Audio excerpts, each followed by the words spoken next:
आज हम लोग जूझ पाठ के प्रश्नोत्तर के बारे में चर्चा करेंगे। इस पाठ के सभी प्रश्न परीक्षा की दृष्टि से अति महत्वपूर्ण हैं। इनको किसी न किसी रूप में बोर्ड परीक्षा में अवश्य पूछा गया है।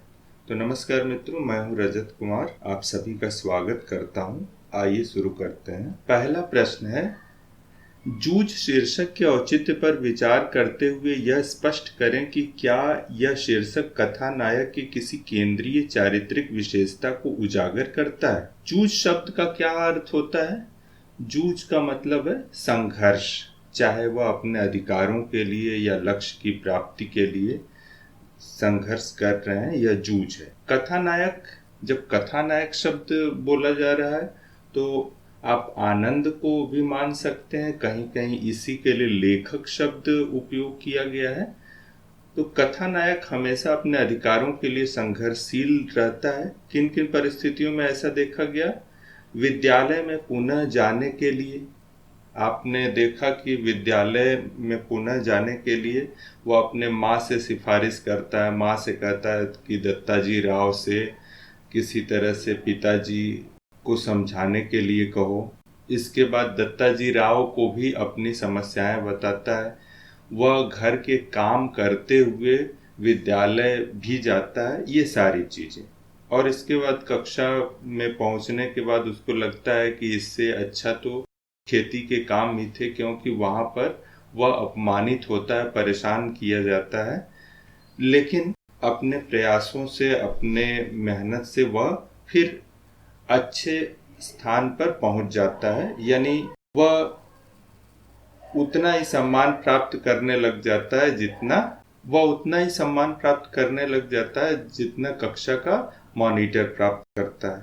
काव्य रचना के लिए प्रयास हो सकता है, संघर्ष शब्द यहाँ उचित नहीं है। उसकी वजह यह है, काव्य रचना के लिए उसको अलग से समय भी निकालने की जरूरत नहीं। वह अपने काव्य रचना कहें या फिर काव्य के प्रति उसका रुझान कहें, जो कुछ कह सकते हैं, वह उन्हीं समय के साथ साथ काम कर लेता है काव्य रचना का या कविता के तुकबंदियों का, जब वह खेती का काम कर रहा होता है या ढोर चरा रहा होता है या अन्य कामों में लगा होता है। तो इस तरह से आप कह सकते हैं कि शुरू से आखिर तक वह संघर्ष करता है। यही संघर्ष इस चरित्र की केंद्रीय चारित्रिक विशेषता भी है, और निश्चित रूप से यह जो शीर्षक दिया गया है ये सही शीर्षक है। दूसरा प्रश्न है, स्वयं कविता रच लेने का आत्मविश्वास लेखक के मन में कैसे पैदा हुआ? तो सबसे पहले शिक्षक के कारण। मराठी भाषा के अध्यापक सौंदलगेकर कक्षा में लय, यति, गति, आरोह अवरोह के साथ कविता का पाठ करते थे। तो एक तरह से कविता किस तरह से पढ़ी जाए यह जान गए। स्वयं भी कवि थे। कौन? उनके अध्यापक नवा सौंदलगेकर अन्य कवियों के बारे में भी बताते थे। इस प्रकार आनंद को विश्वास हुआ कि कवि भी उसी की तरह हाड़ मांस के बने लोग होते हैं, यानी काव्य रचना करने वाले व्यक्ति, और उसमें कोई खास अंतर नहीं है। ये बात जाहिर कर दी या ये एक अनुभव करा दिया किसने? उसके अध्यापक सौंदलगेकर ने। जब सौंदलगेकर ने अपने घर की मालती लता पर कविता लिखी, तब उसे लगा कि वह भी अपने आसपास के दृश्यों पर कविता बना सकता है। तो ये सारी परिस्थितियां हैं जिसके वजह से आत्मविश्वास हुआ लेखक को कि मैं भी कविता कर सकता हूँ। लेखक से मतलब यहाँ पर आनंद से। तीसरा प्रश्न और दूसरा प्रश्न उत्तर के हिसाब से लगभग मिलता जुलता है, लेकिन अलग अलग चीजें पूछी जा रही हैं। दूसरे वाले प्रश्न में ये पूछा गया है कि लेखक की रुचि कविता के प्रति कैसे होती है और ये आत्मविश्वास किस तरह से प्राप्त होता है। और तीसरे वाले प्रश्न में सौंदलगेकर को एक अच्छे अध्यापक के रूप में प्रस्तुत करने के लिए प्रश्न पूछा जा रहा है। श्री सौंदलगेकर के अध्यापन की उन विशेषताओं को रेखांकित करें जिन्होंने कविताओं के प्रति लेखक के मन में रुचि जगाई। यानी किस तरह से एक अध्यापक होते हुए उन्होंने अध्यापन किया जिससे लेखक यानी आनंद के मन में कविता के प्रति रुचि जागृत हो गई। यहाँ पर आपको तीसरे वाले प्रश्न में ज्यादा ध्यान सौंदलगेकर पर यानी जो मराठी के शिक्षक हैं उन पर देना है, और दूसरे वाले प्रश्न में ज्यादा ध्यान या फोकस का बिंदु कौन है? स्वयं लेखक, लेखक यानी आनंद। सौंदलगेकर के बारे में क्या है? वे मराठी के अध्यापक थे। कक्षा में कविता को लय, यति, गति, आरोह अवरोह के साथ पढ़ाते थे। कविता सुनाते समय उसी में रम जाते थे, यानी वे कविता के ही हो जाते थे कविता सुनाते समय। समांतर कविताओं के भी उदाहरण वे देते थे, यानी जो भी कविता कोर्स की पढ़ा रहे हों उसको पढ़ाते हुए उसके उसी तरह की कोई और कविता होती थी किसी अन्य कवि की या अपनी ही, तब वे अवश्य उसको सुनाते थे। बहुत से प्रसिद्ध रचनाकारों के संस्मरण भी सुनाया करते थे। यहाँ पर ये याद रखें, उनके साथ जो समय है उनको बिताए हुए खास पलों को वे विद्यार्थियों को सुनाते थे, जिससे ऐसा लगता था कि वास्तव में कवि और अन्य इंसानों में कोई खास अंतर नहीं है। मतलब एक नजदीकी का भाव वह विद्यार्थियों में जगा लेते थे। स्वयं कविता करते थे, कवि तो थे ही, तो ये काव्य रचना स्वयं करते थे, तो इसका लाभ क्या बच्चों को? वे सुनाया करते थे स्वयं की कविताएं, जिससे बच्चों को लाभ होता ही था। उन्होंने आसपास की वस्तुओं पर भी कविता की, जैसे मालती लता वाली बात मैंने अभी आपको बताई।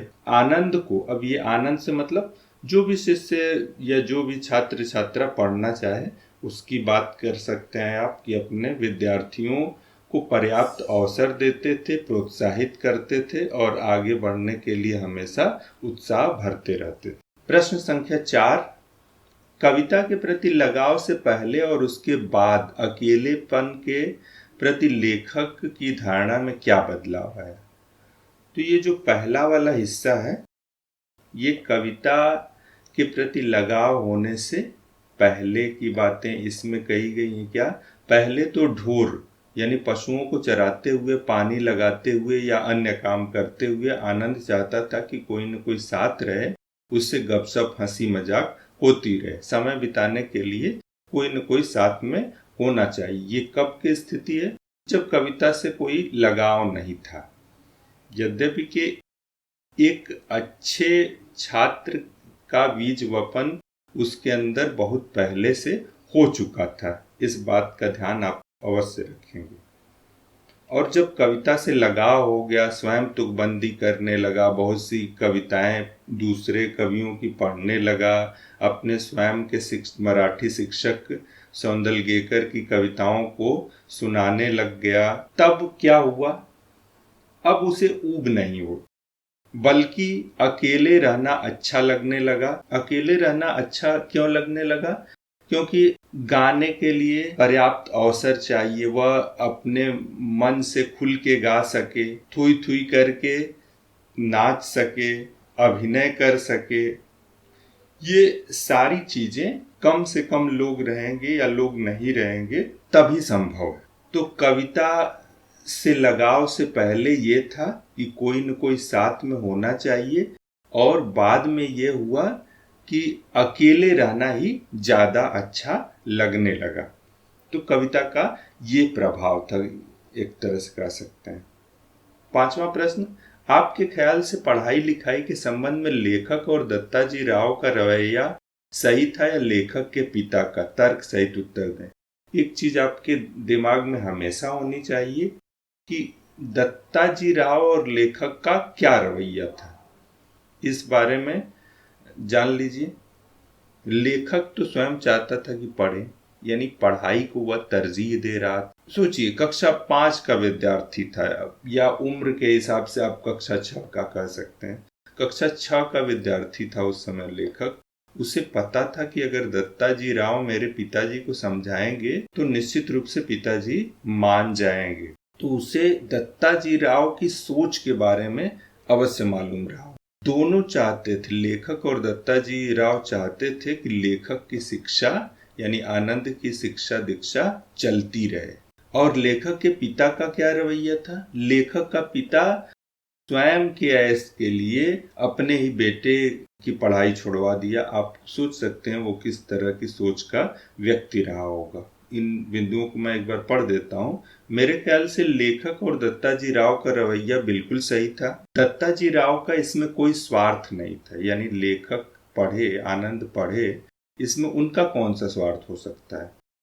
वे लेखक की प्रतिभा को पहचान गए थे। लेखक का मानना था कि पढ़ लिख लूंगा तो नौकरी मिल जाएगी, 4 पैसे हाथ आ जाएंगे। गड्ढे में कैसे धकेल रही है, न आर्थिक रूप से और न अन्य तरह का कोई विकास खेती से संभव है। उसके पिता ने आनंद की पढ़ाई रोकी, यानी आनंद के पिता ने आनंद की पढ़ाई रोकी, जिससे उस पर, पिता पर घर के कामों का कोई भार न हो, क्योंकि आनंद घर का काम कर लेगा और स्वच्छंद होकर घूम सके। मैंने आपको बताया है कि अपने ऐश के लिए उसने अपने बच्चे की पढ़ाई छुड़वा दी।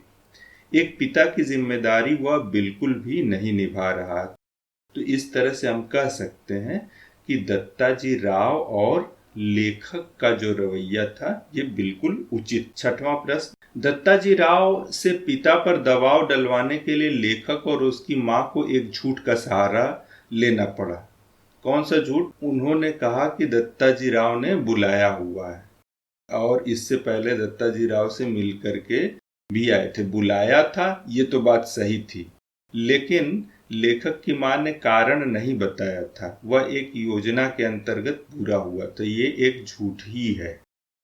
यदि झूठ का सहारा न लेना पड़ता तो आगे का घटनाक्रम क्या होता है? इसमें ज्यादातर बातें आप कहानी अगर जानते हैं तो अपने हिसाब से लिख सकते हैं, लेकिन इससे संबंधित कुछ बिंदु मैं सामने रख दे रहा हूँ। झूठ का सहारा नहीं लिया होता तो दत्ताजी राव उसके पिता पर दबाव नहीं डाल पाते। अगर लेखक के पिता रतन को पहले ही पता चल जाता कि वहां जाने के बाद मेरे साथ इस तरह का व्यवहार होगा कि दत्ताजी राव डांटेंगे और कहेंगे कि अपने बेटे को पढ़ाने के लिए भेजो, या पता चल जाता पढ़ाई लिखाई से संबंधित कुछ बात करने वाले हैं उसके बेटे के, तब वह जाता ही नहीं, किसी न किसी तरह से बहाने बना देता या कतरा जाता और ऊपर से अपने लड़के की धुलाई करता सो अलग। अपनी पत्नी को भी शायद वह डांटता या पीटता, जो कुछ हो सकता था। ऐसा नहीं होता तो परिणाम क्या होता?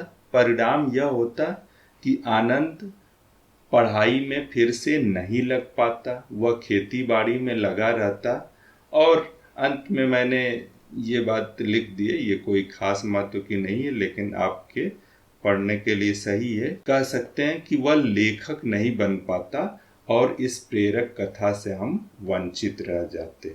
अब क्या बनता क्या नहीं बनता वो एक अलग विषय है।